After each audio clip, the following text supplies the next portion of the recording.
Last week we looked at the first part of the chapter where it talks about John seeing a new heaven, new earth, and he saw the holy city coming down from God out of heaven.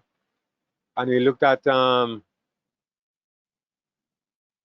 where perhaps the main point we looked at last week was where it says that the fearful and the unbelieving and the abominable and murderers and so on will have their part in the lake which burneth with fire and brimstone, which is the second death. And we spent a little time looking at that.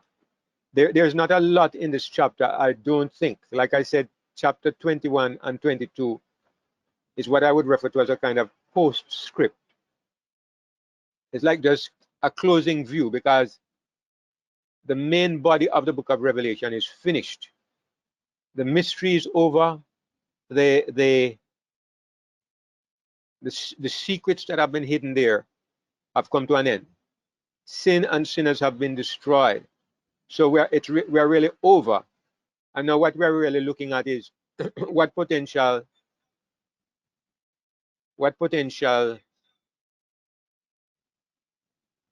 rewards, what potential happiness can we expect to enjoy throughout eternity.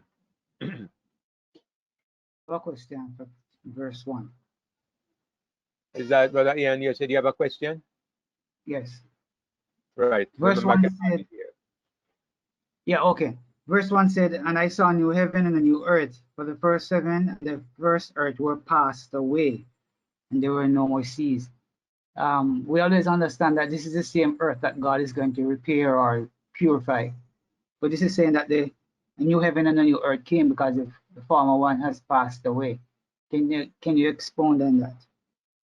Okay, I did spend a little time looking at that point last week, but maybe you came a little late. But what I did point out is that when the Bible talks about the destruction of the earth, it's clear that it's referring to the surface of the earth and not the foundation itself, because it's like the Bible says that the world, according to Peter, the world that was before the flood was destroyed. It uses the word destroyed, and we know that what happens was that the surface was reconfigured. It wasn't destroyed in the sense that the whole planet was eliminated. And so I would look at the destruction of the present earth in the same way. What God is interested in doing is purging it from all elements of sin.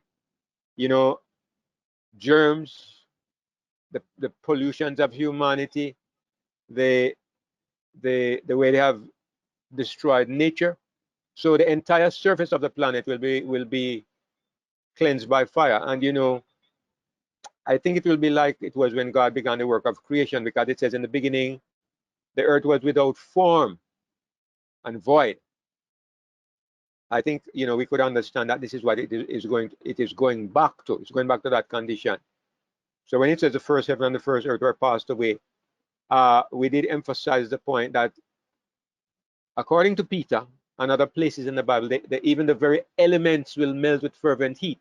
So when we talk about the heaven, we're not speaking of the heaven where the stars are or where God is. We are talking about the atmosphere around the earth, the heavens where the birds fly. That is going to be burned. Even the air itself will burn. And it is from the relics of this destruction, God will create the new earth and the new heavens, the new atmosphere. So this is what I understand is being said here. Okay, thank you. I probably internet problems, why I didn't hear that. Sure. So let's go down to verse 9. And it says, and there came unto me one of the 7 angels which had the 7 vials full of the 7 last plagues, and talked with me, saying, Come hither, I will show thee the bride, the Lamb's wife. Now, I find this to be very interesting, and here's the reason why. It happens twice, or similarly. If you look at Revelation 17, there's a very similar statement. I'm going to put them side by side. It says there, and there came unto me one of the 7 angels which had the 7 vials. And here again, in chapter 21, it says one of these same angels who had the 7 vials, comes to John. And you might ask the question, why? Because why one of those angels? There are so many angels. Why is it specifically the angel with the vials who comes to speak to John on both occasions? But if you look at both of these passages, what you will see is that both of them are talking about 2 women. And both of these women are, one of them, their character is very different. But they are the 2 great women who are involved in the controversy, in the conflict. One of them is the great prostitute, the great harlot, and the other one is the bride, the Lamb's wife. So if you notice, the great prostitute is supposed to be, she's called a harlot later on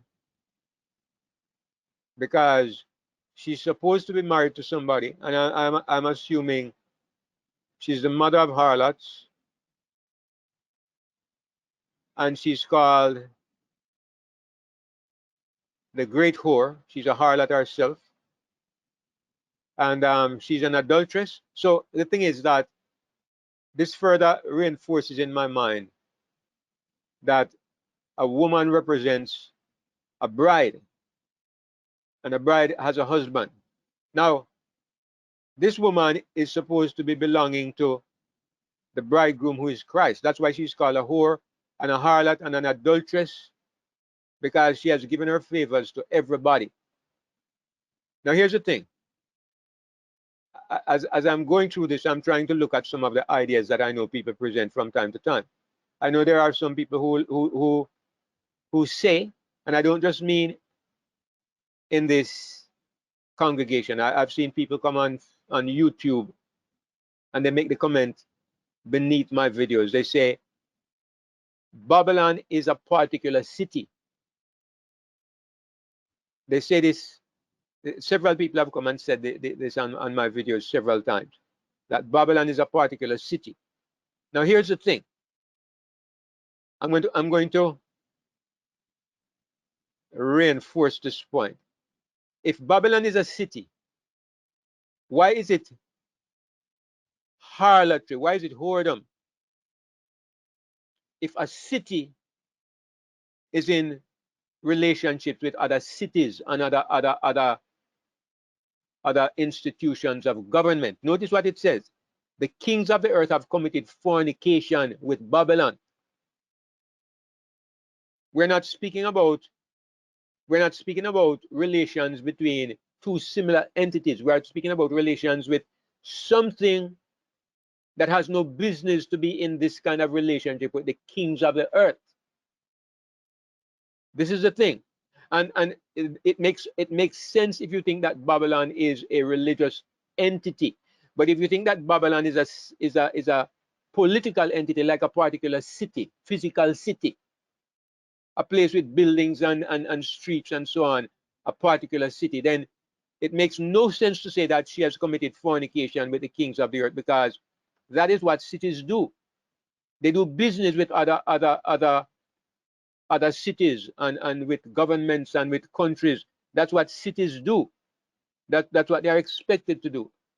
So this is in my mind further corroboration that Babylon is not a city, though she is described, she's referred to as a city.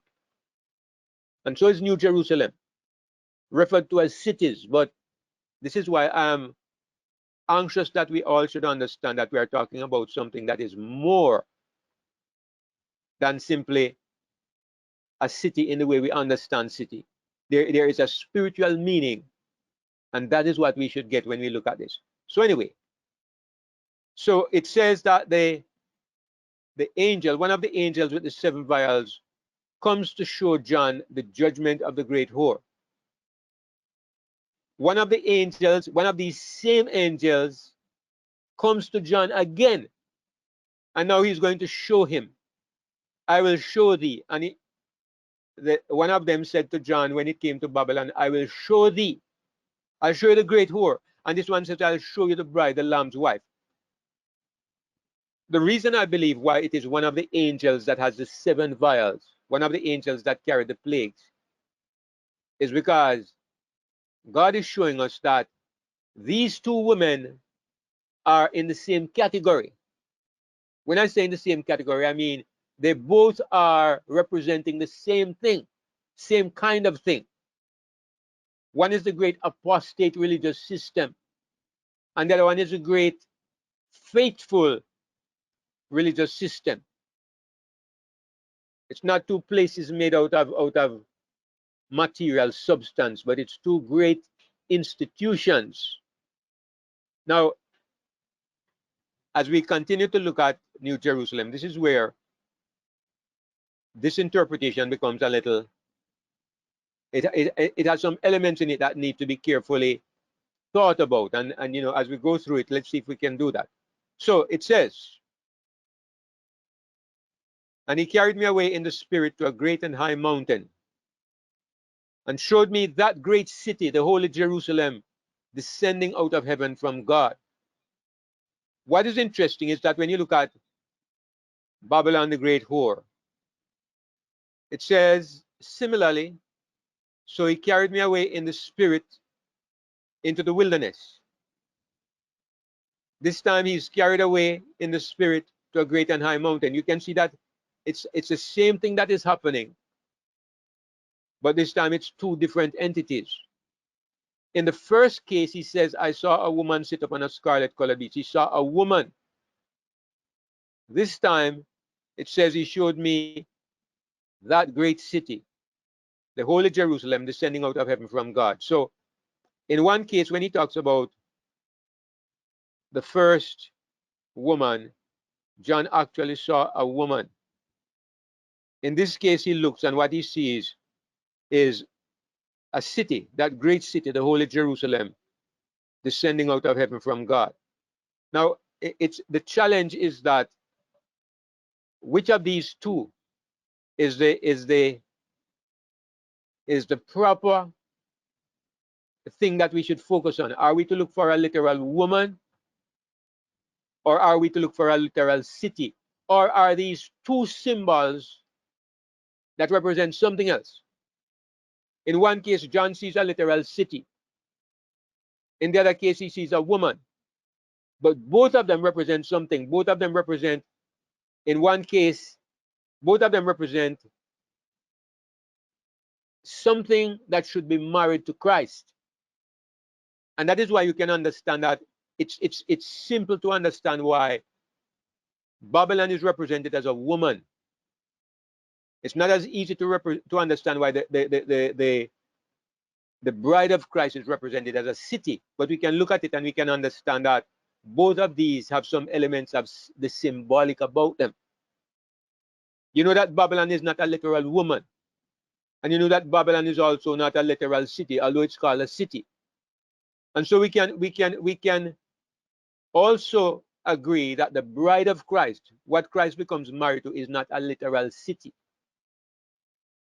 Anybody who believes that Jesus is going to get married to a literal city, to even though the city is made of precious materials, pearls and jasper and stone and so on. Anybody who thinks Christ is going to marry a literal city, you are confused, and I think you have a very poor concept of Christ if you could believe that.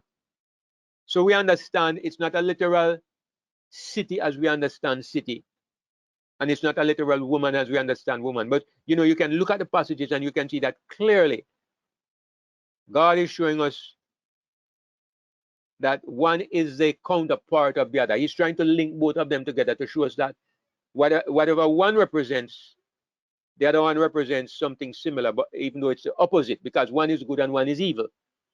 One is blessed and the other one is cursed. One is to be plagued and the other one is to be blessed. So he goes on to give a description of the city. And I know the last time we went through this, in my mind, I was having some questions as to whether or not this is a literal description. I'm not any more definite in my mind, but I'm going to tell you what I think. Some of this is probably literal, but some of it is also, in my thinking, I believe some of it is also symbolic. And I can confess freely that I don't know exactly where to draw the line and to say this is symbolic or this is literal. But we're going to go through, and I'm going to show you why I would say that some of it is symbolic and some of it is probably literal. So first of all, John sees a literal city, and it says that this is the bride, the Lamb's wife, and the Lamb is Jesus Christ. But notice, even here, it does not say the bride of Jesus. It says the bride of the Lamb. So even Jesus is represented in a symbolic way here. Why is Jesus referred to here as the Lamb, and he's represented as a lamb getting married? Maybe there's something there that we need to look at as well. It is the description of this bride is in the context of Jesus giving his life for this entity. And as I say this, let me go to another passage in the Bible that might help us to really look at it a little more carefully. If you go to Ephesians chapter 5,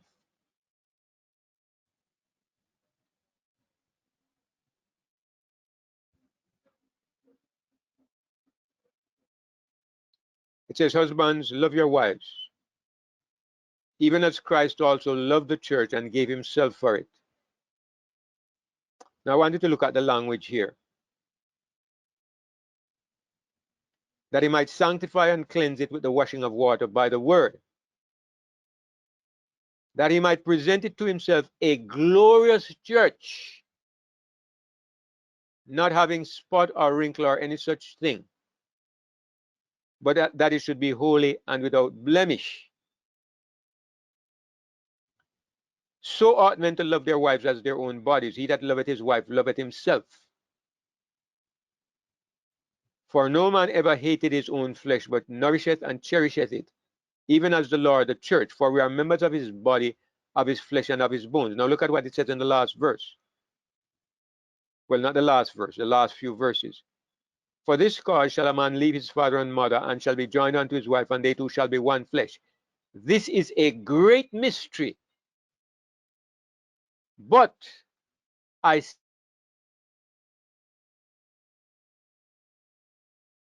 Audio went. Audio went. I beg your It's pardon? back. The audio went out, but it came back.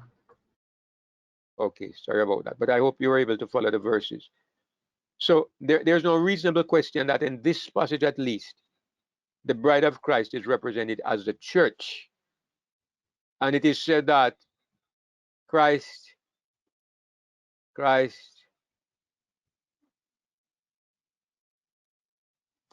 loved the church. Christ loved the church and he gave himself for it.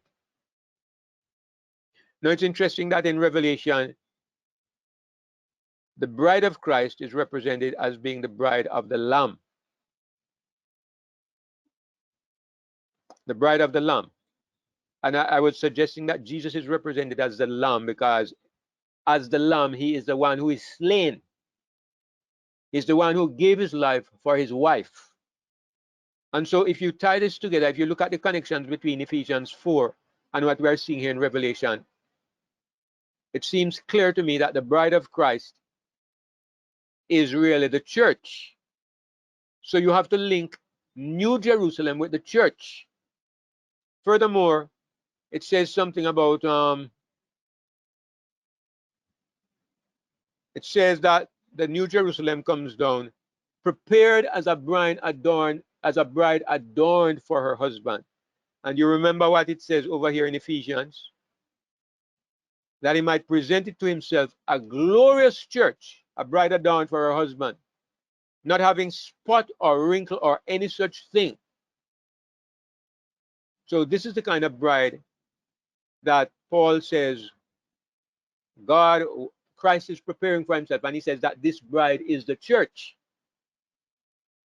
And here, as a matter of fact, if you go back to chapter 19, where he talks about the same bride of Christ, let's just go back to chapter 19 for a little bit, and you will see where it says that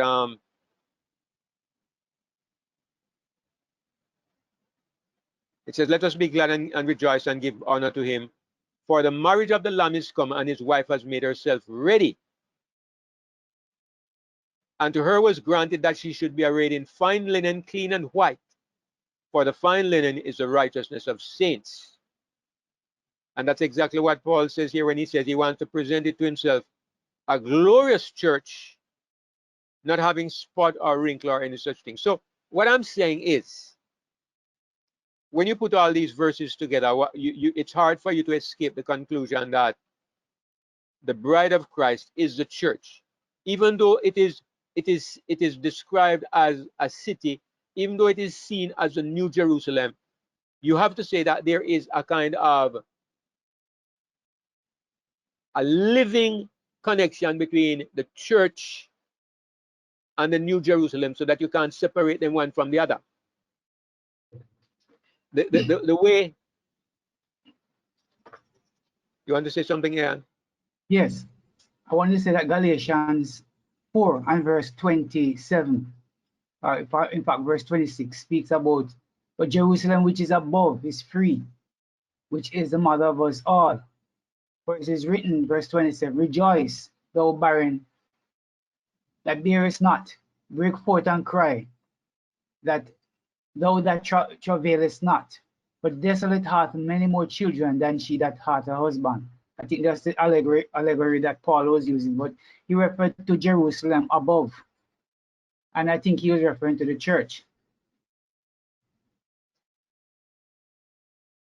Your audio cut out again. There's an X beside the speaker on your thing.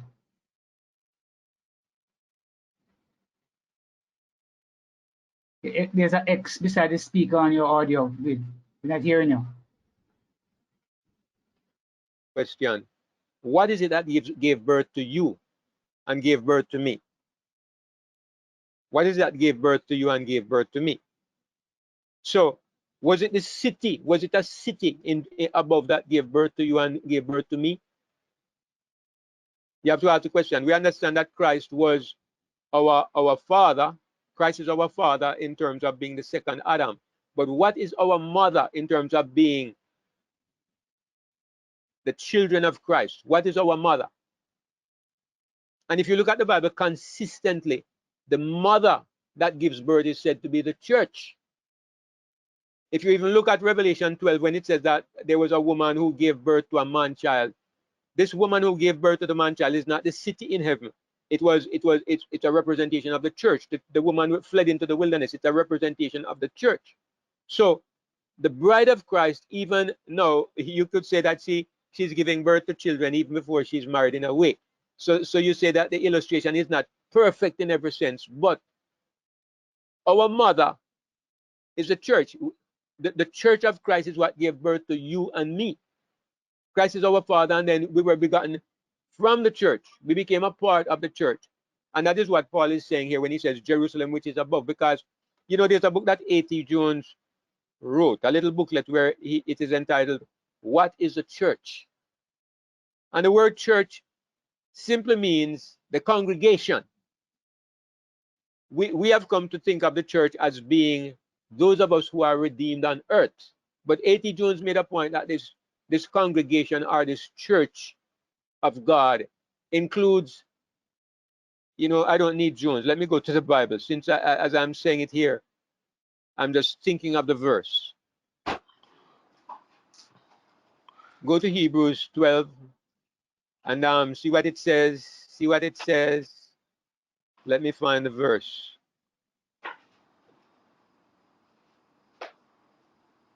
Question. I'm coming, Brother Tony. Let me just read the verse. It says in verse 22, Hebrews 12. But you are come unto Mount Zion, and unto the city of the living God, the heavenly Jerusalem, and to an innumerable company of angels, to the general assembly and the church of the firstborn which are written in heaven, and to God the judge of all, and to the spirits of just men made perfect. I think this is the verse that A.T. Jones used, but he says that this, when you look at it, this is the congregation. This is the church of which we have been made a part. It's the congregation of the entire family of God. It's a universal family of God. And the reason why this church is imperfect is because a part of it has been corrupted. So when we are born into this church, or from this church, we are born into the family of God. So it's in this sense that this great universal congregation is our mother. That's what June says. And in the context of our discussion, it makes sense in my mind. Brother Tony, go ahead. Yeah, that's something what I was going to ask you about. Who is the church of God? So, in other words, you're saying that God already had a church that was like the angels and all of that, but now those that are saved is going to be part of the church that he already had.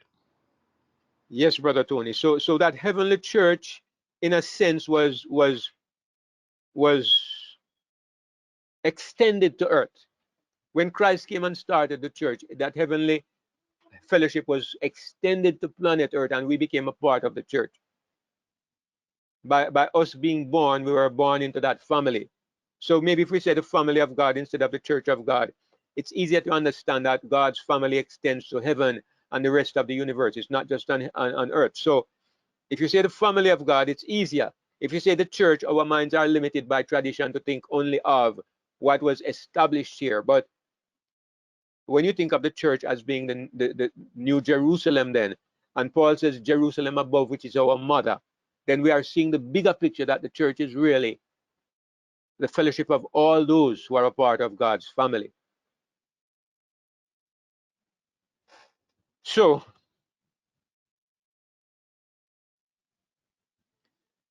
we see the physical description of the New Jerusalem, and I'm going to say that this is what I'm saying, that I believe that's at least lightning and thunder. At least some parts of this description are literal because we are going to be living in the city. But a great deal of it is also a spiritual representation because we're going to be living in a physical place, but we're also going to be living in a spiritual place because our true identity, because we right now, where do we worship? We worship in Jerusalem, but our bodies are on earth. We worship in Jerusalem because we're a part of the fellowship. Paul says, if you go back to that verse in Hebrews, we have come, we're already there at Mount Zion. We have already come to the city of the living God. We have come to the heavenly Jerusalem. We have come to an innumerable company of angels. We have come to the general assembly and the church of the firstborn, which are written in heaven, unto God, the just of all, the judge of all, and to the spirit of just men made perfect. So there are some men already perfected. And I think he's talking about those who already went to heaven before us. So and he goes on to say, to Jesus, the mediator of the new covenant, to the blood of sprinkling that speaketh better things than that of Abel. So this in its entirety, to my mind, is the new Jerusalem that gives birth to us. This is where we have come when we have become a part of the family of God. And so when we see the new Jerusalem coming down from God out of heaven, it is one aspect or one facet of what Jerusalem means, because all the rest of it that we see over on the right panel, all the rest of it is a part of this concept of New Jerusalem. So how much of it is physical and how much of it is symbolic is really a question that I have in my mind. I look at some aspects of it and tell you why I think at least some of it is symbolic. Now it says, having the glory of God, and her light was like unto a stone most precious, even like a jasper stone, clear as crystal. Now, this is a part of the description of the city. I know that the last time we looked at this, I said that these kinds of things don't impress me, and I know some of us said, well, they really like to see this kind of thing, so it may be very literal, and it may be, okay. So I'm not going to dwell on that point, but I wanted to look at something here. Let me go back to verse 19 and ask you to look at this. It says, His wife has made herself ready. It says, to her was granted that she should be arrayed in fine linen, clean and white, and this fine linen is the righteousness of saints. And it says again in chapter 21 that she was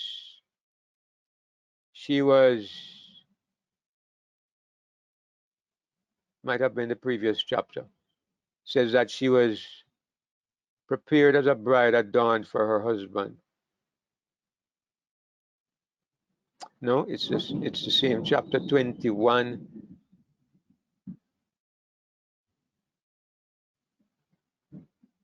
Okay, yes, it's verse 2. I John saw the new Jerusalem coming down from God out of heaven, prepared as a bride adorned for her husband. Okay, a bride adorned for her husband. Now, who is the husband? The husband is Christ. Who is the bride? The bride is New Jerusalem. What is her condition? She is prepared. Now, I want to ask you honestly, if Jesus is getting married to this city, what is it that is going to impress him? What is it that is going to make Jesus pleased with this city? Is it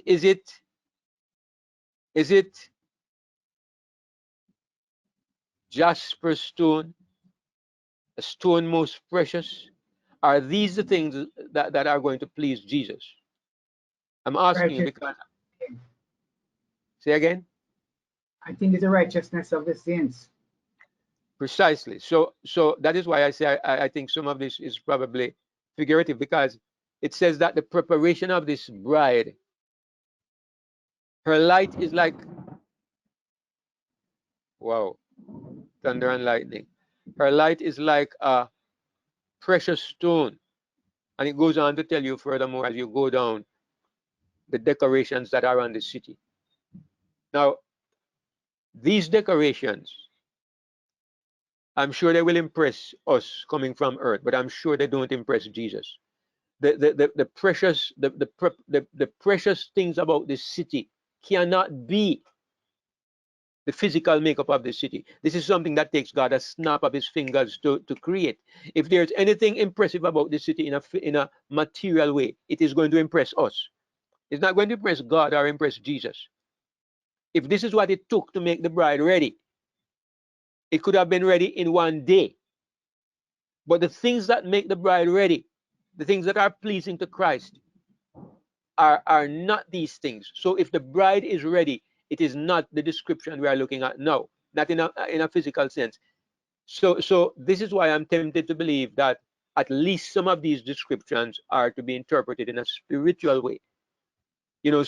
So I might say to my wife, you're a diamond. You are a ruby. You're a precious stone. I might use the words because these words are the way that we humans express what is extremely precious. But anybody would know that I'm not married to a stone. I'm not married to a rock. I'm not married to a shiny glass thing. Everybody would know this. So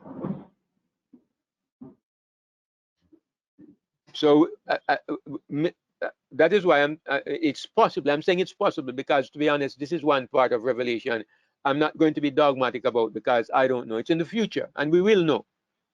And my speculations may be very wrong. But I think that even some of the descriptions we are looking at here are intended to convey the idea of things that are really precious to God,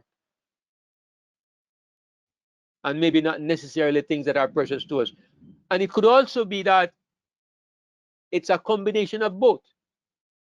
We look at this description and we see that God is talking about precious qualities representing by these precious stones. But in addition to this, he's going to also give us literal things. And give you an example of what I mean. When we go to heaven or in the new earth, is there going to be a literal river coming from the throne of God? I can't say yes or no, but it's possible that there's going to be a river that when you drink from it, it gives vital life to you. Is there going to be a tree that you're going to eat, and when you eat it, you will live forever? And if you don't eat from this tree, what will happen? Will you die? Those are some of the questions that I don't have answers for, but I know that it says the tree of life will be in the new earth. And I know that the tree of life literally and actually is Jesus Christ. But is there going to be a real tree that we will have the privilege of eating from that is called the tree of life? So it may be possible that we have both things. Yeah, but I there don't wasn't know. the tree of life in the Garden of Eden. It's the same thing. There was a tree in the Garden of Eden, but was it the tree that gave life, or was it God? Did life come from God? Can a tree in Everything, itself give life? yeah, but everything comes from God. We know that. But he suppose he Absolutely. planted through the tree. Absolutely. So if they were able to live forever, then God, maybe God put a quality in the tree that would help them to rejuvenate physically, to be physically rejuvenated. Maybe. But then maybe you would say if they stopped eating of the tree, would they die? You know that in the book of Genesis, God says that he was going to shut them from the garden in case they took of the tree and lived forever. But again, even the way we interpret that is there's need of care, because it's the same thing that God said that the serpent would eat dust, and snakes don't eat dust, right? At least I don't know of any that eat dust. And he said that he said he makes certain statements that you can see that they are somewhat symbolic, somewhat figurative, when he talks about the seed of the woman battering the serpent's head and the serpent bruising his heel. It was not the heel of Jesus that Satan bruised. But you look at the statement and you try to figure out what is the meaning behind the statement.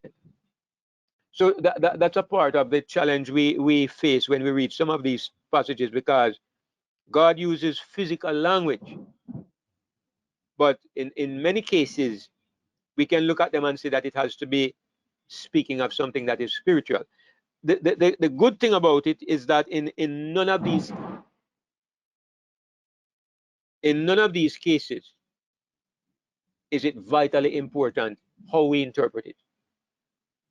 If we say this evening that this city is really a city made up of diamonds and gems, who does that affect? Not you and not me. Because whether it is made up of these things or it is really a figurative description, it does not matter one bit, because it doesn't affect our getting there or our conviction that we are going to be extremely happy when we get there. But it's in the Bible, and as we study together, it may be that we might find some other meaning to these things that are not yet obvious to us. Brother David, Yes, Brother Ian. I think that it I think it would be fair or probably safe to say that each of these description parts of the city, all of those precious stones are indication or representation of some other spiritual qualities, but they will be there anyway. It's like the priest. The priest is to wear a ephod on his chest, and it had stones in it that represented the various tribes of Israel.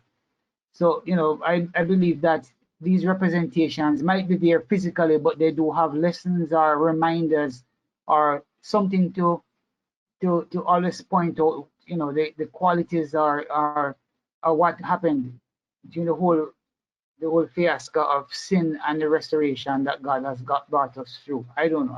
That's my thought. Sure, that's a reasonable enough thought, and it may very well be so. And I'm not going to say no or yes. It says in verse 12, and it had a wall great and high, and had 12 gates, and at the gates 12 angels, and the names written thereon, which are the names of the 12 tribes of the children of Israel. So again, this is interesting. I think the last time we were studying this, I made a point about this wall, and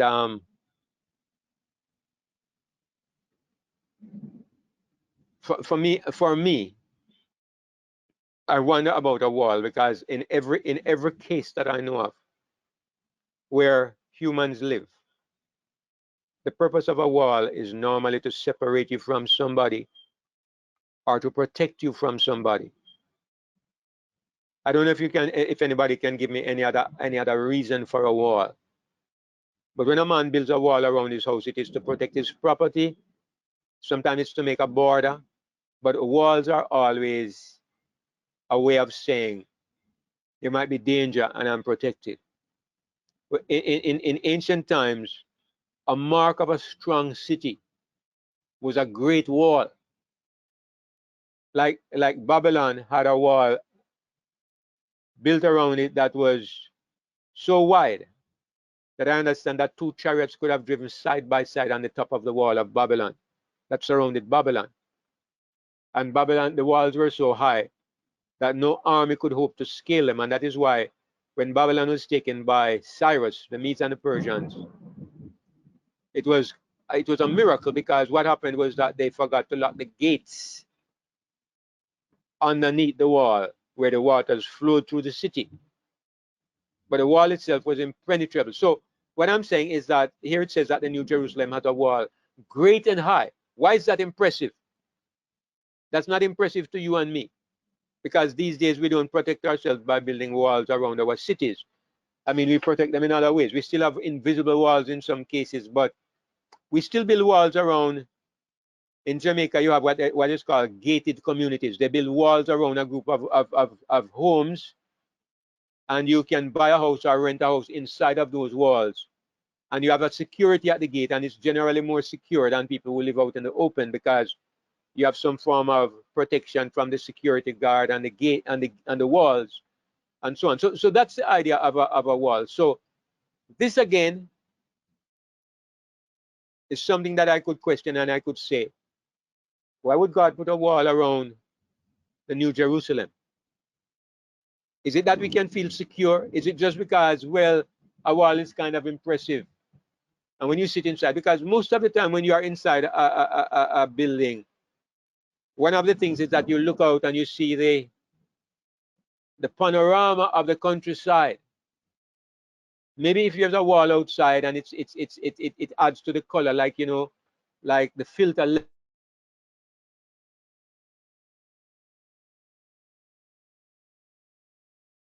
on a camera, maybe it makes it, but colors outside more beautiful. I don't know. I'm just speculating. This one about that. I wonder if it's figurative. And it had 12 gates, and at the gate 12 angels. I mean, why do you need 12 gates? Why not one gate? And you might say, why do you even need gates at all? Because everywhere that you have a gate, you probably have a road going through that gate if you are being literal. So you have 12 entries to the city, and those entries take you into roads, I suppose, and to avenues and streets and communities, maybe. I mean, we're thinking very much of what it's like in our world, as in the present world, as we are looking at this. But I'm thinking, how much of this is figurative? It says there are names written thereon, names written on the 12 gates, which are the names of the 12 tribes of the children of Israel. Now, that is probably something that is not difficult to interpret. It means that certain people travel through certain gates. Is that what it means? If there are the names of the tribes on the gates, it suggests, it doesn't say, but it suggests that maybe each person will travel through a particular gate depending on what tribe he belongs to. So you say, does it mean that when we get to heaven, then we are going to be put in tribes? But it's if you can suggest that these gates are not necessarily literal gates. What it is saying is that everybody from the tribes, you have access into God's new kingdom. You know, if we were to say, what is the spiritual meaning of it? Everybody has access into God's spiritual kingdom. Everybody belongs to Israel. Everybody belongs to, in some way, one of the tribes of Israel. It doesn't mean that when I get to heaven, I'm going to look around and see if I'm from the tribe of Benjamin or from the tribe of Naphtali or whatever. And if I'm not in this tribe, then I need to go through a particular gate. Because if you look at it literally, it is giving that implication that if you have to identify your tribe and you have to go through a particular gate. And this again has a kind of Old Testament feel about it. But again, as I'm saying, the book of Revelation is written in the context, in the imagery, in the symbolism of the Old Testament. So this makes sense that people are identified as being in tribes, and that people are categorized or put in quarters according to their tribes, because it was this way in the Old Testament. Just some ideas I'm throwing out there. Yes, Sister Susan, go ahead. Maybe the gates named after the tribes are just in honor of them. And without walls, you wouldn't need gates. So maybe that's why it has walls. I mean, you I wouldn't was have to be thinking, in a tribe to go through a gate that has a name of a tribe on it. But anyway. I Didi. was thinking this. I was thinking the same thing actually. Also, I thought about when the New Jerusalem comes down and when the heathens are resurrected and they're trying to come to attack it. At least we have some walls to kind of keep them out.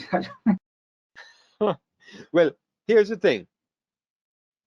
Even the names of the tribes is an enigma. Because if you look at Revelation 7, Ephraim is missing and Dan is missing. So when it says the 12 tribes of the children of Israel, even that is reconfigured because instead of Ephraim, you have just Manasseh, you have Joseph. Joseph comes in instead of Ephraim. Joseph was never one of the 12 tribes. Joseph's two sons inherited instead of Joseph. So one of them is missing, and Joseph comes in, and the tribe of Dan is missing, and the tribe of Levi comes in instead. Levi was never one of the 12 tribes. It was the 12 tribes, and Levi was the priest tribes. It never had an inheritance. But everything is changed up if you look at Revelation. So you wonder if it's honor of the 12 tribes, where's Ephraim and where's Dan? And if you even look, my thought just jumped away from me in a moment. But yeah, that's one of the things I would think. Where are they? And even if yeah, what I was going to say, and even if you look at the 12 apostles, Judas isn't there. So who is apostle number 12? Is it Matthias? Because the disciples chose Matthias. But if you look at Paul, you ask yourself the question, does Paul make it as one of the 12 apostles? And if Paul makes it as one of the 12 apostles, who is eliminated? Is it Matthias? So anyway, those are some of the questions that you think about when you look at this. And it's not important. It's just as a matter of interest. Brother Tony is asking, what about, Ellen White says those with a particular character will walk through one of those gates. Well, it may be. I know that when I go to heaven or to the new earth, which tribe do I belong to? God will have to tell me because I'm not good at understanding the nuances of character. Okay?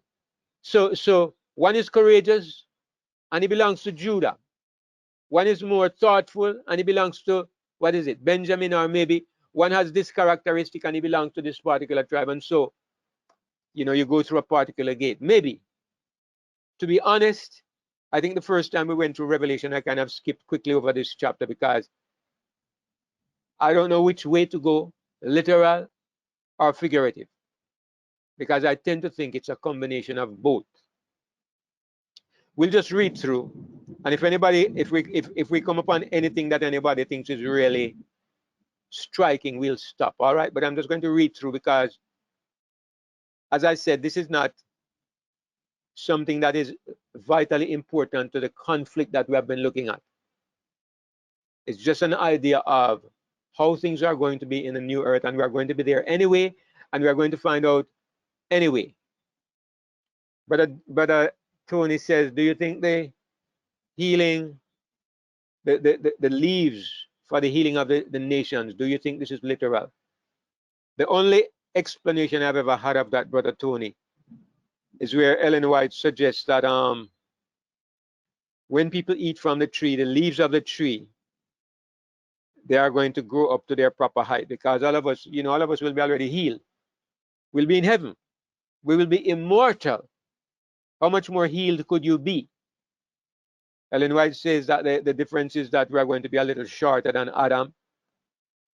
She sees the difference in our height, and we are going to grow up to the proper height of Adam. That's what she says. Now, That's a problem, though. I also have some reservations about that. That's the only explanation I ever heard. That would be the only reason that I could think. I don't think that anybody will need any kind of healing in the But new earth. That would sound like God giving us back the same old body that we had before. That's correct. That's what I would think too. You know, we have a new body, and so I don't see why there would be any trace of the effects of sin on those bodies. So anyway, I tend to think that maybe the healing of the nations,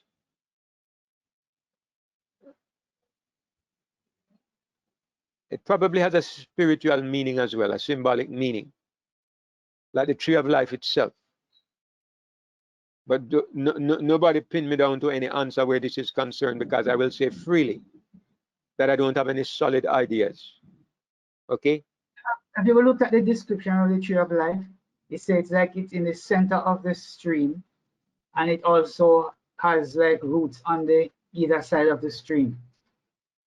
It says that there's a tree of life across the street, and the river runs through the street, and the tree of life is on either side. So you get a picture of a road with a river running through the middle, and a tree with leaves, with roots on one side of the road and roots on the other side of the road. So that's kind of. You remember in Daniel and also in Revelation where I think Jesus stands on one river and he has his leg on one side and the next side and swear by heaven and earth that time shall be no more. Right. It's kind of just remind me of the fact that he stood on either both banks of the river. Right. All right. I'm going to finish shortly. I think I'm talking louder than I intended to talk because of the noise outside. But as usual, if I talk loud, I begin to run out of steam very quickly. It says, "And the wall of the city had 12 foundations, and in them the names of the 12 apostles of the Lamb." So you have the 12 tribes of Israel at the gates, and you have the 12 apostles in the foundations of the city. I mean, of course, you can see that there's some symbolism here, even if it is literally so, because it means that the people who built the church, or who started to build the church, and that has to be the church as it relates to earth, because this is on earth. The people who built the church, the foundation of it was the 12 apostles. They are the ones that Jesus used as the beginning of his church. And that's another interesting statement. I want you to look at something. Let's look at something here. You know, the more I look at it, the more I see that there are clearly elements of figurative here. Let me move this out of the way.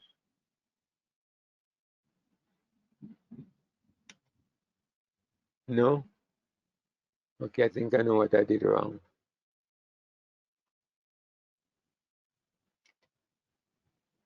All right. Ephesians 2 and verse 20. Look at what it says here.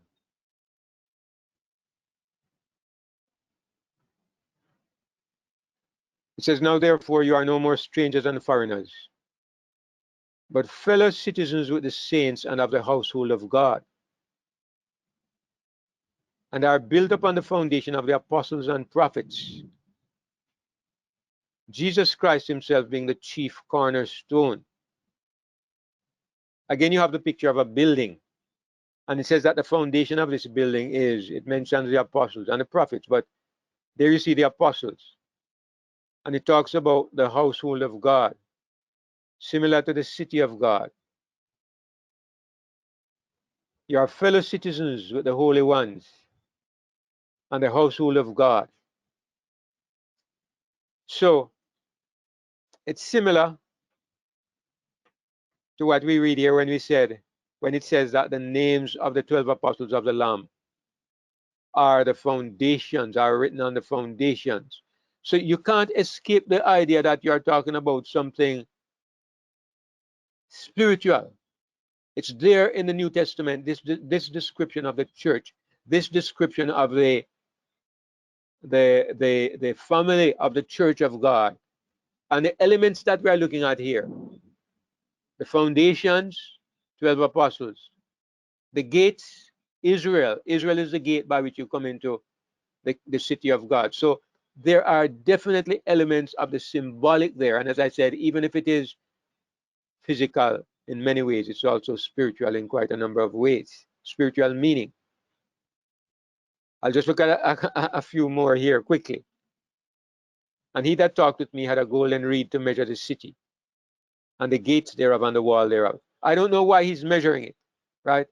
I don't know why he's measuring it. Anytime you find that there's somebody measuring something in the book of Revelation, it's looking at spiritual qualities. For example, when you go to Revelation 11, it says, there was given me a reed like unto a rod, very similar. And the angel stood saying, rise and measure the temple of God and the altar and them that worship therein. The angel is telling John to measure the temple of God and the people who worship there. And what he's being asked to look at or to measure is the character of these people. So when you find somebody being measured or some place being measured, it's looking for spiritual qualities. And I can't help thinking that this is what is happening again. He's going to measure the city and the gates and the walls, and he tells you what the measurements are. And this is interesting if it's literal. As far as I'm concerned, interesting, but it has no value at this moment to me. It says the city lieth 4 square, so it's set out like a square, and the length is as large as the breadth. So it's a square, but it's more than a square. A little further down we read and we find that it is a cube, because it says down in where is it? It's right. It says in the last part of that verse, the length and the breadth and the height of it are equal. I saw an artist representation of this. Let me just share it quickly. And this is kind of like what they put up. A cube. Funny, they put rainbow colors at the bottom. It's a cube, and it has a pearl at each gate, and the height of it is the same as the length of it, which is the same as the breadth of it. It's really a cube. If it's a literal city, it's going to be very interesting. But again, as I said, there are clearly very many symbolic elements about it. Now, I think I'm going to stop here for this evening.